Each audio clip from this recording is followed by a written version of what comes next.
আমার বাবা মাছ কাটতেছে। তুমি ভিডিও করতেছে কি মাছ? এই যে এটা ইলিশ মাছ, এটা হচ্ছে ইলিশ মাছ। এর আগে তুললো না কেন? এই যে এটা হলো বোয়াল মাছ, কত সুন্দর বোয়াল মাছ কাটছে দেখছো? এই দেখো এটা বোয়াল মাছ, এই যে বোয়াল মাছ, হাম্বা বোয়াল মাছ। রাফির পরীক্ষা শেষ হওয়ার পরে মাছ কাটা হচ্ছে না? বাবার ভিডিও কি ভাইরাল করে দিবা? হ্যাঁ সত্যি? তারপরে রান্নার পরে এই কাটাকাটি পরে রান্না বান্না করতে হবে না?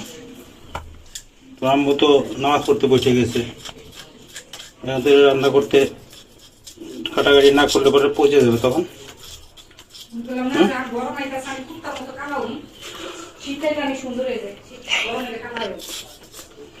কাটাকাটি না করলে পরে কি হবে বুঝছো? তোমার এই ইয়া দিলে তোমার ইয়া হবে সবচেয়ে বেশি। ব্লক করতেছো?